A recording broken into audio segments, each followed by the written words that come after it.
Hello everyone, good afternoon. Welcome to online learning of direct tax.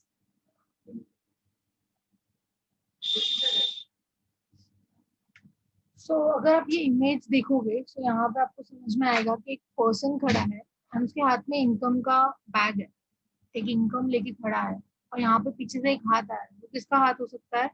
That is a government का हाथ। Government बोल रही है कि अगर आप इनकम अर्न कर रहे हो हमको भी टैक्स दो। That is the income tax. Income पे टैक्स लगेगा आपको यहाँ पे। तो हम लोग का जो फर्स्ट टॉपिक है दैट इज, यहाँ पे जो हम लोग का जो टॉपिक सब्जेक्ट का नेम है दैट इज डायरेक्ट टैक्स। पहले हम लोग उसके डायरेक्ट टैक्स पे जाने से पहले हम लोग देखेंगे कि टैक्स क्या होता है। सो नॉर्मली अगर आप ये इमेज देखोगे, यहाँ पे आपको समझ में आएगा कि एक पर्सन है वो इनकम अपना अर्न किया हुआ है और यहाँ पे जैसे ही उसने इनकम अर्न किया वो सोच रहा है कि कौन आया मुझसे मांगने के लिए। दैट इज योर गवर्नमेंट आई है मांगने के लिए तो हमको टैक्स दो। अगर आप यहाँ पे देखोगे so what do mean by tax? What is tax? Anyone?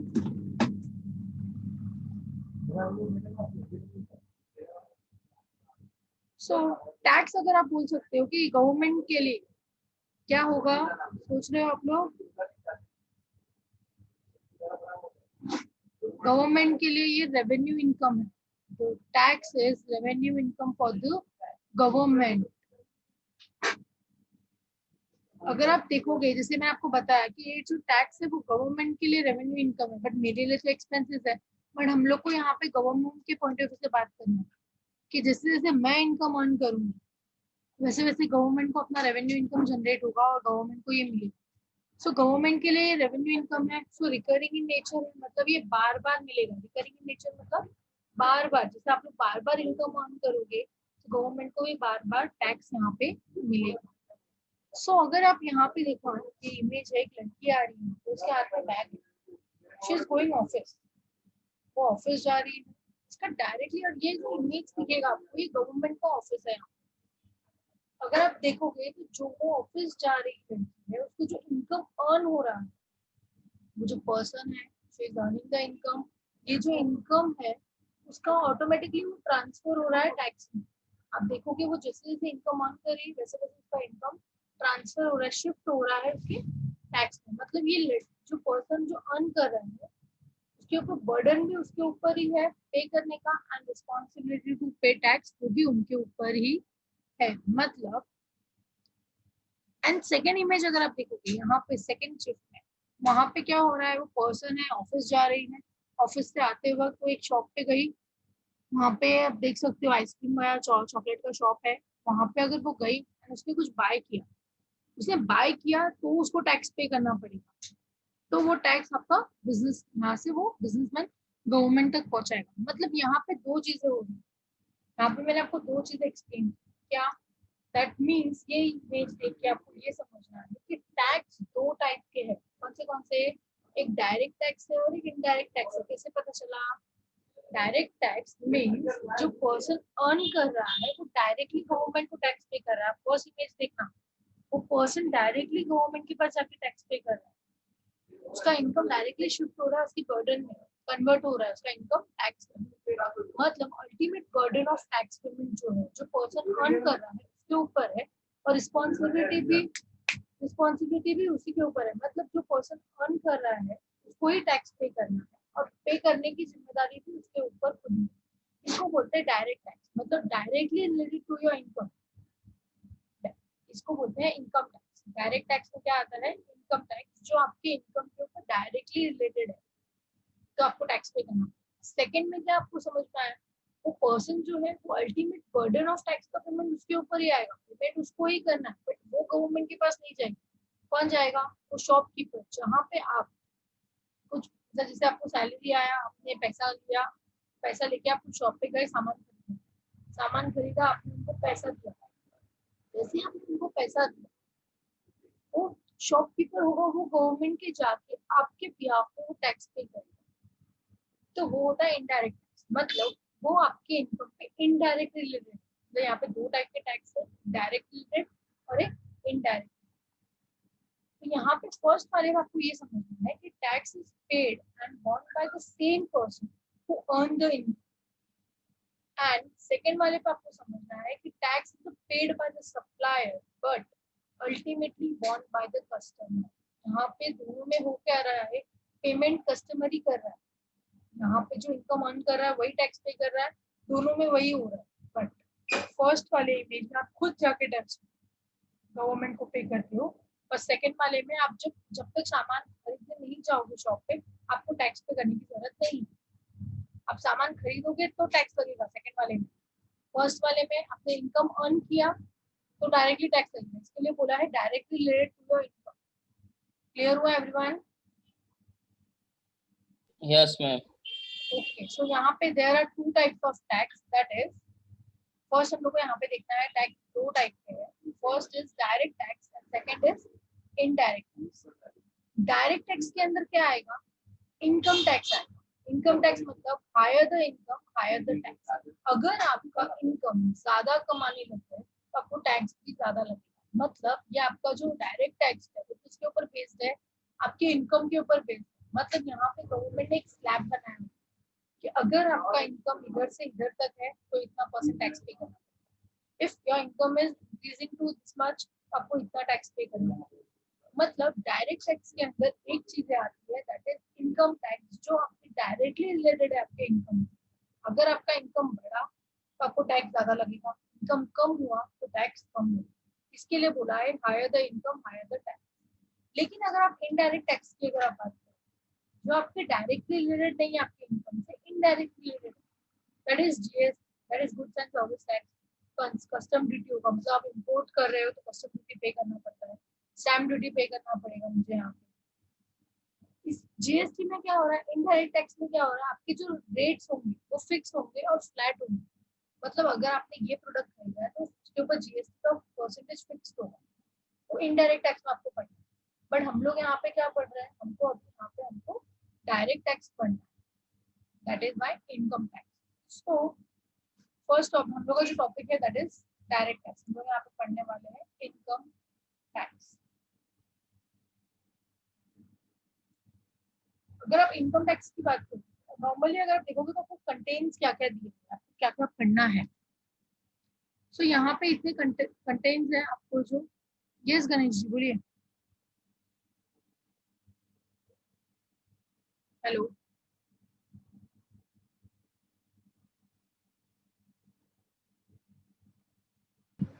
Okay. So income tax में आपको इतने कंटेंट्स है जो आपको पढ़ना है। दैट इज फर्स्ट जो आपको पढ़ना है that is basic concept of income tax. Income tax का बेसिक कंसेप्ट क्या है वो हम लोग देखेंगे। फिर उसके बाद अगर आप नेक्स्ट देखोगे तो हमारे पास यहाँ पे 5 heads of income, that is income from salary है, इनकम फ्रॉम हाउस प्रॉपर्टी है, income from business and profession, income from capital gain and income from others. ये 5 हेड्स ऑफ इनकम है, मतलब ये सोर्सेज है आपके पास। ये 5 सोर्स है जहाँ से आपको इनकम अर्न कर सकते। उसके बाद अगर आप 7 देखोगे तो that is clubbing of income क्या होता है, सेट ऑफ कैरी फॉरवर्ड क्या होता है, डिडक्शन क्या होता है, एडवांस टैक्स एंड इंटरेस्ट क्या होगा, कभी लगेगा, कंप्यूटेशन क्या होगा, आपको इसके रिटर्न्स कैसे फाइल करने हैं, पैन कैसे अप्लाई करते हैं, टीडीएस एंड टीसीएस क्या होता है, एंड लास्ट में इसका प्रोजेक्ट। तो इतने सारे हम लोग को कंसेप्ट, पूरे जो भी कंटेंट्स है इनकम टैक्स हम लोग को वो सब। सो फर्स्ट हम लोग स्टार्ट करते हैं, will start from basic concept of income tax.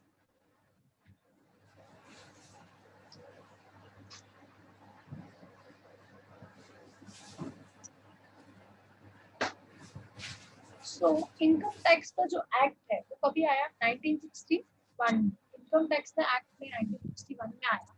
And introduction and basic concept की बात चल रही है, तो मतलब यहाँ पे आपको विद इफेक्ट फ्रॉम देखना पड़ेगा कि इनकम टैक्स का विद इफेक्ट फ्रॉम क्या है। सो इनकम टैक्स जो आया दैट इज 1961 में आया। उसका जो ईयर पास हुआ है वो सितंबर 1961 में पास हुआ है, लेकिन इसका जो रूल्स एंड रेगुलेशन हुआ, जो एप्लीकेबल हुआ है, that is came to operation 1st April 1962। मतलब इनकम टैक्स 1961 में आया था सितंबर में, लेकिन आते ही हम लोग ने रूल्स एंड रेगुलेशन एप्लीकेबल नहीं किया। रूल्स एंड रेगुलेशन एप्लीकेबल जो हुआ है वो 1st अप्रैल 1962 से हुआ है।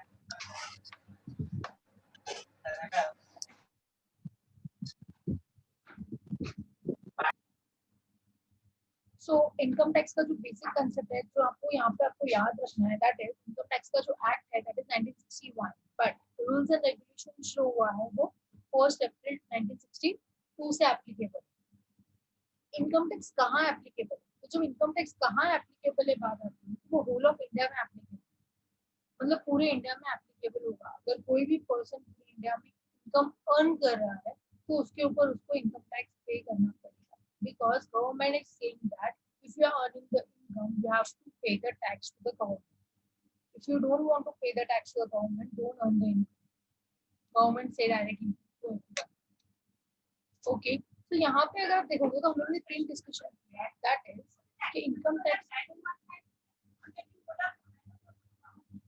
टैक्स का जो एक्ट आया है दैट इज 1961 में आया है। इनकम टैक्स का जो रूल्स एंड रेगुलेशन हुआ है वो 1 अप्रैल 1962 से हो गया। इनकम टैक्स पूरे इंडिया में एप्लीकेबल है।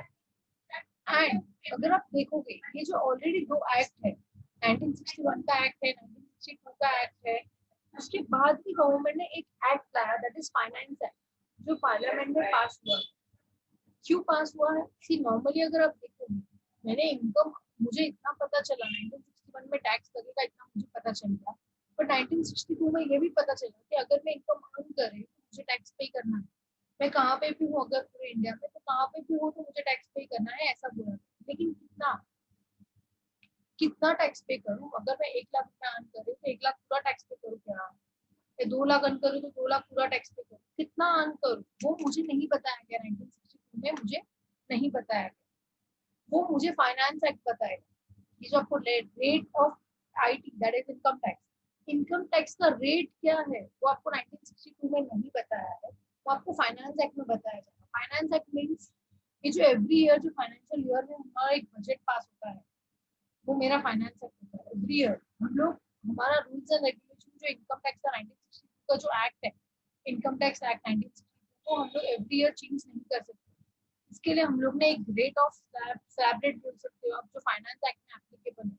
फाइनेंस एक्ट का जो रेट ऑफ स्लैब वहाँ पे बताया जाएगा कि कितना इनकम रहेगा तो कितना टैक्स पे करना है, तो आपको एवरी ईयर पता चलेगा, that is finance act. Because ये एवरी ईयर कुछ ना कुछ चेंज होता रहता है। तो हम लोग हमारा फाइनेंस ये जो रूल्स एंड रेगुलेशन का जो बुक है, इनकम टैक्स का जो एक्ट का बुक है, वो हम लोग एवरी ईयर चेंज नहीं कर सकते। सो हम लोग को क्या करना पड़ेगा, एवरी ईयर हम लोग फाइनेंस एक्ट चेंज कर सकते हैं। एवरी ईयर जो फाइनेंस एक्ट का जो बजट पास होता है वो सब हमारे एवरी ईयर के एक्ट में पास होता है। तो इसमें क्या होगा, आपको कितना रेट स्लैब होगा, कितना इनकम है तो कितना रेट लगेगा, इनकम बढ़ा तो रेट कितना लगेगा, वो सब चेंजेस करके आपको फाइनेंस एक्ट में बताया गया है। तो यहाँ पे आपको 3 चीजें समझनी है, that is income tax act 1961 जो है वो मेरा सितंबर 1961 में एक्ट पास हुआ। नॉर्मली एक्ट पास होने के पहले क्या होता है, पार्लियामेंट में बैठ के हम लोग को एक मीटिंग बुलानी पड़ती है, काउंसिल मीटिंग होती है। वहाँ पे क्या होगा, अगर आपको कोई भी एक्ट लाना है तो पहले एक रफली बिल पास करना पड़ता है। कोई भी एक्ट लाने से पहले एक रफली बिल पास होता है, तो फिर हम लोग क्या करते हैं, वहाँ पे होते हैं, वो लोग रिकमेंडेशन देते हैं कि ये आप ला सकते हैं। उसके बाद गवर्नमेंट डिसाइड करती है कि आपको एक्ट पास करना है या नहीं करना है, अप्रूव करना है या नहीं करना है। रेनी पीपल लोग अपना रिकमेंडेशन देके जाते हैं कि हम लोग को ये एक्ट पास करना है। गवर्नमेंट हाँ बोलेगी, अप्रूव होगा तभी होगा। तो वो लोग ने पास कर लिया था सितंबर 1961 में, रूल्स एंड रेगुलेशन में आ गया था विद इफेक्ट फ्रॉम 1 अप्रैल 1962 में। ये पूरे इंडिया में एप्लीकेबल है। लेकिन ये लोग ने 1962 के एक्ट में नहीं बताया कि क्या रेट से एप्लीकेबल करना है इनकम टैक्स, वो आपको फाइनेंस एक्ट बताया। Okay, clear everyone? Yes ma'am. Yes madam. चाहिए तो आप लोग ये लिख के भी ले सकते हो एक एक पॉइंट। ठीक है ma'am. Why it's important to pay the tax to the government? क्या जरूरी, क्यों जरूरी है? नहीं पे किया तो क्या होगा? क्यों पे करना चाहिए, आपको क्या लगता है क्यों जरूरी है? Anyone? क्योंकि मैम वो गवर्नमेंट जो टैक्स लेती है वो मतलब हम लोगों के लिए यूजफुल रहता है। कभी कुछ प्रॉब्लम आ गया तो जैसे गवर्नमेंट जो क्या प्रॉब्लम मीन्स लाइक जैसे कभी कभी भूखमरी अकाल जैसे आता है कहीं कहीं पे, तो वहां पे जैसे कुछ बाढ़ आ गया या कुछ आ गया तो वहां पे वो यूजेस करती है, टैक्स जो लेती है हमारे बेनिफिट के लिए या रोड कुछ भी चीज के लिए, इम्प्रूवमेंट के लिए, डेवलपमेंट के लिए। सरकार यूज करती है। Yes, so it's important to pay tax because हम लोग जो टैक्स पे करेंगे, आप बोल सकते हो यहाँ पे, चलो एक एग्जांपल लेते हैं हम लोग। यहाँ पे लैंडलॉर्ड है और एक टेनेंट है।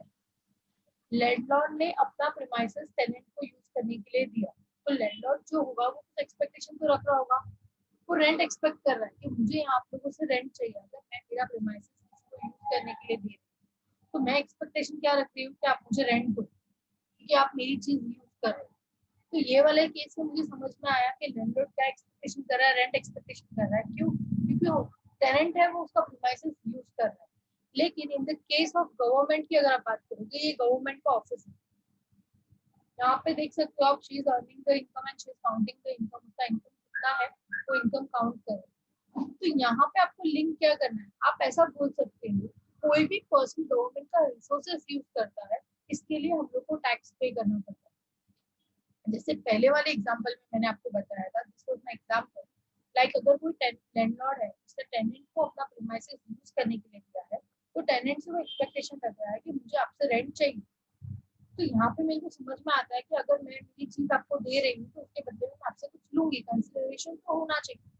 लेकिन यहाँ पे क्या हो रहा है, यहाँ पे गवर्नमेंट ऑफिस है, एक पर्सन है, इनकम अर्न कर रहा है, गवर्नमेंट के आप लोग रिसोर्सेज यूज कर रहे हो, इसके लिए गवर्नमेंट आपसे टैक्स मांग रही है। ठीक है, रिसोर्सेज मतलब क्या? सो हम लोग देखते हैं कि रिसोर्सेज मतलब क्या। गवर्नमेंट हमारा पैसा स्कूल में यूज करती है, गवर्नमेंट स्कूल बना रही है। लाइट पानी। यस, लाइट पानी। हाँ हो सकता है। हॉस्पिटल्स में हमारे लिए हो सकता है, गवर्नमेंट हॉस्पिटल्स है, गवर्नमेंट स्कूल्स है, ब्रिज वगैरह हो रहा है, स्काई वॉक होता है हमारे लिए, रोड्स है, तो ये सब पैसा हमारे लिए लग रहा है, मिलिट्री को लग रहा है, पुलिस को लग रहा है। तो ये सब पैसे क्या हो रहे हैं, हमारा ही टैक्स का पैसा ये सब रिसोर्सेज में जाता है, अलग अलग टाइप्स का रिसोर्सेज में जाता है, जहाँ रिक्वायरमेंट होगा वहाँ वहाँ हमारा पैसा जाएगा। फॉर एग्जाम्पल से जो एरिया में या कोई स्टेट में स्कूल कम पड़ रहा है, स्कूल कम पड़ रहा है, तो गवर्नमेंट क्या करेगी, गवर्नमेंट स्कूल बनाएगी, तो उसके लिए पैसा कहाँ से आएगा, तो उसके लिए टैक्स का ही पैसा आएगा। अगर आपको टैक्स पे करोगे तो उधर से ही पैसा आएगा, मतलब ऐसा नहीं बोलने का तो हम लोग टैक्स क्यों पे करें आप। ओके, तो यहाँ पे आपको यही समझना है कि अगर आप टैक्स पे कर रहे हो तो आपको रीजन पता होना चाहिए कि आप क्यों पे कर रहे हो। तो पे हम लोग इसीलिए कर रहे हैं क्योंकि हमारा ही पैसा हमको ही यूज आ रहा है। ब्रिज हम यूज करते हैं, स्काई वॉक हम यूज करते हैं, रोड हम लोग यूज करते हैं, पुलिस हमारी सेवा में लगी हुई है, मिलिट्री है, गवर्नमेंट स्कूल यूज होता है, गवर्नमेंट हॉस्पिटल यूज होता है। तो ये सब चीज के लिए हमारा टैक्स पे करना जरूरी है। सो ये हमारा बेसिक कंसेप्ट था। नेक्स्ट अगर आप देखोगे तो हम लोग को पर्सन के बारे में जानना है कि इनकम कौन सा पर्सन अर्न करता है। डेफिनेशन ऑफ पर्सन मतलब क्या, एनीवन? पर्सन मतलब क्या?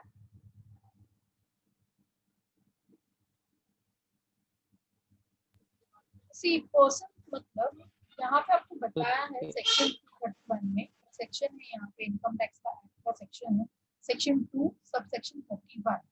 यहाँ पे आपको बताया है अगर आपको कोई भी चीज का डेफिनेशन जानना है, इनकम टैक्स एक्ट जो है मेरा 1961 का जो एक्ट है इनकम टैक्स, अगर आपको उसमें किसी भी चीज का डेफिनेशन जानना है तो आपको सेक्शन 2 में मिलेगा। कोई भी टाइप का डेफिनेशन आपको चाहिए तो सेक्शन 2 में मिलेगा। और सेक्शन 1 आपको जो बताएगा इनकम टैक्स का, दैट इज एप्लीकेबिलिटी। मतलब सेक्शन 1 आपको बता रहा है कि इनकम टैक्स कहाँ एप्लीकेबल है। सेक्शन 1 एप्लीकेबिलिटी के बारे में बात करता है, ही टॉक्स अबाउट एप्लीकेबिलिटी, ये तो extend of whole of India है एप्लीकेबल। तो सेक्शन 1 मुझे पता चला कि पूरे इंडिया में एप्लीकेबल है। सेक्शन 2 क्या है वो आपको डेफिनेशन बताएगा, तो किसी भी चीज का अगर आपको डेफिनेशन जानना हो तो आप वहां पे जा सकते हैं। वो सेक्शन आपको जो भी है वो आपको बताएगा, दैट इज सेक्शन 2। अभी उसके अंदर भी बहुत सारे हैं, तो सेक्शन का सब सेक्शन आता रहेगा। तो ये पर्सन का सेक्शन है, that is type of person. यहाँ पे हमारे पास 8 टाइप के person, total 8 type of person आते हैं कि 8 लोग हैं अलग अलग, जो लोग इनकम अर्न करते हैं वो लोग को इनकम टैक्स पे करना जरूरी है। That is section 2 sub section 31। अगर आप फर्स्ट देखोगे दैट इज इंडिविजुअल, कोई भी इंडिविजुअल पर्सन जो इनकम अर्न कर रहा है, जैसे आप, मैं और बहुत सारे लोग हैं जो इंडिविजुअल हैं जो इनकम अपना अर्न करते हैं, उन लोग को टैक्स पे करना जरूरी है, उसको हम लोग बोलेंगे पर्सन। तो कोई भी सिंगल पर्सन उसका अगर इनकम अर्न कर रहा है, जॉब पे जा रहा है कोई भी पर्सन, उसको सैलरी आ रही है, दैट इज इनकम फ्रॉम, जो होगा वो आपका इंडिविजुअल इनकम है। तो यहाँ पे हम पर्सन का डिस्कशन कर रहे हैं। नेक्स्ट क्या बोला है, हिंदू अनडिवाइडेड फैमिली। ये जो HUF बोला जाता है, जो ऑटोमेटिक क्रिएट होता है, लॉ है, हिंदू लॉ है यहाँ पे, जो यहाँ पे ऑटोमेटिक क्रिएट हो रहा है। हिंदू अनडिवाइडेड फैमिली, एक हरता करता होता है, घर पे करता होता है, उसके बाद धीरे धीरे फैमिली बढ़ रही है, that is Hindu undivided family. अगर वो लोग इनकम अर्न कर रहे हैं तो वो लोग को भी टैक्स पे करना जरूरी है। मतलब यहाँ पे सेक्शन में अलग अलग लोगों को डिवाइड किया हुआ है। अगर कोई इंडिविजुअल पर्सन इनकम अर्न कर रहा है तो वो इंडिविजुअल पर्सन में जाए, कोई HUF है तो वो HUF में जाए। थर्ड यहाँ पे बोला है कि पार्टनरशिप, अगर फॉर एग्जाम्पल से 2-3 लोग दोस्त लोग हैं, मिलके वो लोग पार्टनरशिप बिजनेस स्टार्ट करना चाहते हैं और पार्टनरशिप डीड बनाते हैं। डीड मीन्स एग्रीमेंट साइन होता है कि आपने 1 लाख रुपए कॉन्ट्रोल किया है, आपने 10,000 कॉन्ट्रोल किया है, आपने 30,000 कॉन्ट्रोल किया है, ऐसा अलग अलग कॉन्ट्रोल किया है। तो आपका रेट ऑफ रिटर्न जो होगा, अगर प्रॉफिट का जो शेयरिंग रेशियो होगा वो भी डिफरेंट होगा। जितना आपने कॉन्ट्रोल किया है उसके हिसाब से हम आपको देंगे, दैट इज पार्टनरशिप। पार्टनरशिप में क्या हो रहा है, आपका एक डेट साइन होता है, आपने कितना कंट्रोल किया है, आपका कौन से टाइप के पार्टनर्स हो आप। बहुत सारे टाइप्स के पार्टनर्स है, doormat partners, active partners, sleeping partners, normal partners, नहीं बहुत सारे पार्टनर्स। उसके बाद बॉडी ऑफ इंडिविजुअल।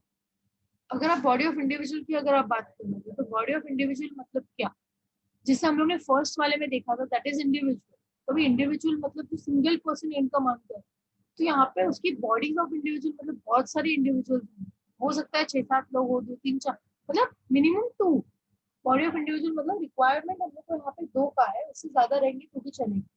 सो अगर ऐसा कोई मिलके बिजनेस स्टार्ट कर रहा है तो उधर से जो भी इनकम आएगा that is body of individual.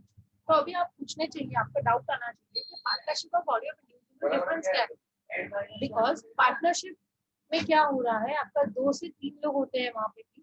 Body of individual में भी 2 पीपल होते हैं, लेकिन बॉडी ऑफ इंडिविजुअल में यहाँ पे किधर भी एग्रीमेंट साइन नहीं होता है कि आप कितना कॉन्ट्रीब्यूट करोगे। क्योंकि यहाँ पे फॉर एग्जाम्पल आप समझो कि 7 दोस्तों ऐसे फ्री बैठे, तो 7 दोस्तों ने मिलकर एक बिजनेस स्टार्ट किया, हम साथ साथ निकल एक बिजनेस स्टार्ट हो गया।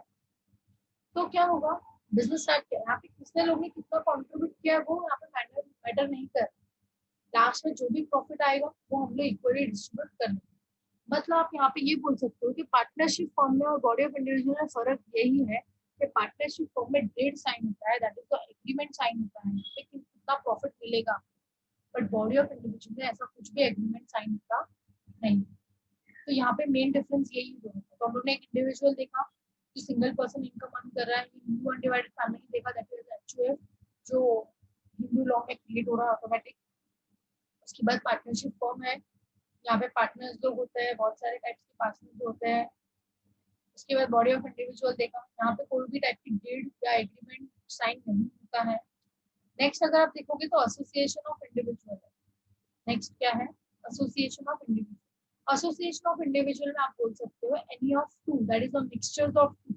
कोई भी इंडिविजुअल पर्सन अगर कहाँ पे भी जाके जॉब कर रहा है, मिक्स में कहाँ पे भी वो मर्ज हो जाता है, that is the association of individual. अगर आप एग्जांपल लोगे तो कोई भी इंडिविजुअल बंदा है वो हिंदू अनडिवाइडेड फैमिली में मर्ज नहीं हो सकता, बिकॉज ये हिंदू लॉ क्रिएटेड है। अगर वो आप उनकी फैमिली के हो तो आप ऑटोमेटिक क्रिएट हो जाओगे, बट आप साथ दूसरा कोई भी हमारी फैमिली में एंटर नहीं कर सकते। लेकिन कोई भी इंडिविजुअल पर्सन पार्टनरशिप में पार्टनर्स तो बन सकता है ना, कोई भी इंडिविजुअल में। फॉर एग्जांपल से ABC लिमिटेड एक पार्टनर है, एक D करके आना चाहता है आपकी पार्टनर में पार्टनर बनना चाहता है, ठीक है, तो ABCD करके एक पार्टनरशिप फर्म खोल दिया आपने। मतलब यहाँ पे क्या हुआ, एक इंडिविजुअल पर्सन पार्टनर्स के पास जाता है और पार्टनरशिप बिजनेस ज्वाइन करता है। मतलब एसोसिएशन ऑफ इंडिविजुअल उसको बोला जाएगा। क्यों, क्योंकि एसोसिएशन ऑफ पर्सन या एसोसिएशन ऑफ इंडिविजुअल मतलब mixture of two, that is एक इंडिविजुअल था और एक पार्टनरशिप। मतलब एसोसिएशन ऑफ इंडिविजुअल में आप बोल सकते हो कि कोई भी टाइप ऑफ पर्सन के कोई भी 2 मेंबर्स अगर साथ में काम कर रहे हैं तो वो एसोसिएशन ऑफ इंडिविजुअल कहलाएगा।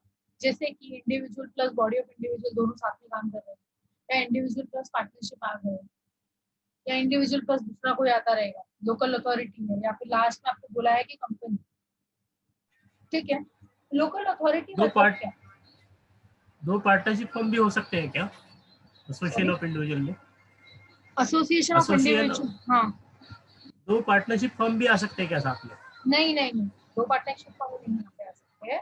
यहाँ पे कोई भी इंडिविजुअल पर्सन किसी और के साथ मर्ज हो रहा है अगर, तो एसोसिएशन ऑफ इंडिविजुअल होगा। Okay okay. ठीक है। So next is local authority. यहाँ पे क्या होगा कि अभी गवर्नमेंट को मुझे अगर टैक्स पे करना है, यहाँ पे बहुत सारे टाइप्स के टैक्स है। हम लोग ने तो एक टैक्स देखा, दैट इज इनकम टैक्स, जो हम लोग इनकम टैक्स पढ़ने वाले हैं, ठीक है। इसके अलावा भी बहुत सारे टैक्स है, छोटे छोटे टैक्स लगते हैं, जैसे कि प्रॉपर्टी टैक्स लगता है। अगर आपके पास प्रॉपर्टी है तो प्रॉपर्टी टैक्स आपको पे करना पड़ेगा। साल में एक बार आपको प्रॉपर्टी टैक्स पे करना पड़ता है, या 3 साल में, ऐसा डिपेंड्स लाइक क्या है। ओके, वो आप जाके कहाँ पे करोगे? तो उसके लिए गवर्नमेंट ने यहाँ पे क्या बोला है आपको, गवर्नमेंट के ऑफिसर्स होते हैं जहाँ पे वो लोग को थोड़ा बहुत अथॉरिटी दिया जाता है, it is local authority. Government को थोड़ा थोड़ा अथॉरिटी दिया हुआ है कि आप जाके टैक्स पे कर सकते हो यहाँ पे जाके। ओके, मतलब हर स्टेट में होता है यहाँ पे, जैसे कि आपके इधर क्या है, बीएमसी का ऑफिस है, वहाँ पे आप जाके अपना टैक्स पे कर सकते हो। छोटा मोटा टैक्स पे करना है, वेल्थ टैक्स पे करना है, प्रॉपर्टी टैक्स पे करना है, घर पट्टी इसको बोलते हैं, पानी पट्टी इसको बोलते हैं। तो ये सब जो हम लोग टैक्स कहाँ पे करेंगे, तो लोकल अथॉरिटी बनाया हुआ हर स्टेट में है, हर स्टेट हर जगह जगह पे है। अगर आप मुंबई में अभी है, हम लोग को बीएमसी है हमारा, हम यहाँ जाके भी टैक्स पे कर सकते हैं। तो हर जगह लोकल अथॉरिटी दिया हुआ है लोगों को, आप यहाँ पे जाके आप टैक्स पे कर सकते हैं। उसके बाद नेक्स्ट है कंपनी। कंपनी मतलब आप लोगों को पता ही है कि कोई भी प्राइवेट लिमिटेड कंपनी या पब्लिक लिमिटेड कंपनी होगी, वहाँ पे अगर आप जॉब कर रहे हो, दैट इज नॉर्मली कंपनी भी होती है, वो लोग क्या शेयर होल्डर्स होते हैं, तो कंपनी को भी अपना रिटर्न फाइल करना पड़ता है। तो ये हम लोग ने क्या देखा, अभी टाइप्स ऑफ पर्सन हम लोग ने यहाँ पे देखा कि इतने टाइप्स के पर्सन है। एक और है, that is artificial judicial person. ये आर्टिफिशियल जुडिशियल पर्सन मतलब, आर्टिफिशियल नाम से ही समझ रहा है आपको, आर्टिफिशियल मतलब जो नकली, जो दिख नहीं रहा है। जैसे कि यूनिवर्सिटी आप देखिए, यूनिवर्सिटी को कभी देखा है? यूनिवर्सिटी बिल्डिंग है वो हमको पता नहीं, कभी हम लोग ने बातचीत नहीं किया। मतलब आपको यहाँ पे ये समझना है कि कोई ऐसा फॉर्म जिसको कोई पर्सन रन कर रहा है, और वो फॉर्म जो है आपका आर्टिफिशियल है। नॉर्मली आप कंपनी को भी आर्टिफिशियल जुडिशियल पर्सन बोल सकते हो, बिकॉज कंपनी दिखती नहीं है, बट कंपनी को रन कौन कर रहा है, तो एक पर्सन ही रन कर रहा है। तो कंपनी ऑल्सो आप बोल सकते हो कि वो आर्टिफिशियल जुडिशियल पर्सन है। बट एलआईसी कॉर्पोरेशन, जो बड़ी बड़ी कंपनीज होती है, एलआईसी कॉर्पोरेशन होता है, मैंने आपको यूनिवर्सिटी का एग्जाम्पल दिया है। आईसीएआई जो है, institute of chartered accountant of India, कभी देखा नहीं है आप लोगों ने उसको, क्योंकि वो आर्टिफिशियल है। बट कोई रन तो कर रहा होगा ना उसको, तो जो रन कर रहा है उसको, दैट इज अ पर्सन। कोई पर्सन रन कर रहा है, तो उसको क्या बोलेंगे, वो आर्टिफिशियल जुडिशियल पर्सन। मतलब अगर वो लोग इनकम अर्न कर रहे हैं, तो वो लोग कहाँ टैक्स पे करेंगे? तो यहाँ पे क्या करना है, ये सब हम लोग, गवर्नमेंट आपको टाइप्स ऑफ पर्सन मतलब अलग अलग टाइप का बना के दिया है, इसमें से आप कौन हो, आप डिसाइड करो, आप वो सेक्शन में जाके टैक्स पे करो। मतलब if you are earning the income, आप सिंगल पर्सन हो, आप इनकम अर्न कर रहे हो, तो आप इंडिविजुअल हो। आप लोगों ने 4-5 लोगों ने मिलकर एक पार्टनरशिप बिजनेस ओपन किया है, पार्टनरशिप बिजनेस ओपन किया है, तो आप पार्टनरशिप हो। लेकिन कोई भी इंडिविजुअल जॉब नहीं ज्वाइन कर रहा है, वो खुद का बिजनेस करना चाहता है, तो है तो वो सोल प्रोप्राइटर है, तो वो इंडिविजुअल, मतलब उसको इंडिविजुअली रिटर्न फाइल करना। मतलब यहाँ पे क्या होता है, अपना रिटर्न फाइल करके आपको बताना पड़ेगा कि आपने कितना इनकम अर्न किया है और कितना टैक्स पे कर। तो ये टाइप्स ऑफ पर्सन है। हम लोग इसमें इंडिविजुअल का टाइप्स ऑफ पर्सन देखेंगे। हम लोग को कौन सा पढ़ना है, इंडिविजुअल पढ़ना है। तो हम लोग भी यहाँ पे देखेंगे कि इंडिविजुअल का इनकम क्या क्या हो सकता है, उसका खर्चा क्या क्या हो सकता है, उसको डिडक्शन क्या क्या मिल सकते हैं, एग्जेम्पशन क्या क्या मिल सकता है, और वो टैक्स कैसे पे करें। तो पूरा हम लोग को इनकम टैक्स में यही पढ़ना है। पहले हम लोग उसका देखेंगे कि इनकम क्या होगा, उसकी टाइप्स ऑफ इनकम क्या क्या है, कोई भी इंडिविजुअल पर्सन क्या क्या इनकम अर्न करता है। या तो वो जॉब पे जा सकता है, उसको सैलरी आएगा, या तो हो सकता है कि उसको उसने बिजनेस किया, अभी सोल प्रोप्राइटर जैसे मैं बोली, कोई भी इंडिविजुअल है, उसने कोई बिजनेस स्टार्ट किया है, तो उसका पार्टनरशिप हो जाएगा। नहीं, कोई भी इंडिविजुअल अगर बिजनेस 2-3 लोग मिलके कर रहा है, तो पार्टनरशिप हो जाएगा। तो सोल प्रोप्राइटर है तो नॉर्मल इंडिविजुअल में आएगा। तो ये हमारा टाइप्स ऑफ पर्सन। तो हम लोग को इंडिविजुअल के बारे में देखना है। यहाँ पे आपको उसका मीनिंग बताया हुआ है कि it's refers to a natural human being, whether male female minor major जो भी रहेगा। उसके बाद एचयूएफ की बात कर रहे हैं यहाँ पे। एचयूएफ जो है वो हिंदू लॉ क्रिएट से हो रहा है, यहाँ पे आपको पता ही है, करता होता है एंड उसके मेंबर्स होते हैं वो को पास नहीं होते। ओके, फिर नेक्स्ट हमने देखा कि पार्टनरशिप क्या होता है। पार्टनरशिप फॉर्म, यहाँ पे क्या होता है, देखो एग्रीमेंट साइन होता है बिटवीन पर्संस के बीच में कि आपको शेयर प्रॉफिट कितना दिया जाए। अगर मेरा बिजनेस में इतना प्रॉफिट हो रहा है तो हम लोग कितना परसेंट आपको डिस्ट्रीब्यूट करेंगे एज अ प्रॉफिट, वो हमारा पार्टनरशिप डीड में ऐसा साइन होता है। नेक्स्ट इज कंपनी, आपको बताया कि खुद एक आर्टिफिशियल पर्सन है जो रजिस्टर है अंडर इंडियन कंपनीज एक्ट 1956 में है। यहाँ पे कंपनीज एक्ट 2 है, कंपनीज एक्ट 1956 भी है, कंपनीज एक्ट 2013 भी है। दोनों में आप रजिस्टर करवा सकते हो। अगर 1956 में रजिस्टर नहीं करवाया है तो 2013 के एक्ट में आप उसको रजिस्टर करवा सकते हो। फिर हम लोग ने और कौन से टाइप्स के पर्सन देखे, हम लोग ने लोकल अथॉरिटी देखा। लोकल अथॉरिटी के अंदर क्या क्या आता है, कोई भी म्यूनिसिपैलिटी रहेगा, पंचायत रहेगा, कोई भी पोर्ट ट्रस्ट वगैरह रहेगा, ये सब क्या होता है हमारा लोकल अथॉरिटीज में आए। उसके बाद हमने देखा कि आर्टिफिशियल जुडिशियल पर्सन, यहाँ पे मैंने आपको बताया कि जो स्पेशली एक्ट होता है आर्टिफिशियल जुडिशियल पर्सन में, यूनिवर्सिटी वगैरह के लिए है, क्योंकि हम लोग ने कभी मिले नहीं है हमको। कोई भी कंपनी मतलब कोई भी इसको रन कर रहा है तो पर्सन ही रन कर रहा होता है। तो अभी तक ये सब चीजें आर्टिफिशियल है। यहाँ पे एग्जाम्पल के उसमें मैंने आपको यूनिवर्सिटी बताया है, LIC का एग्जाम्पल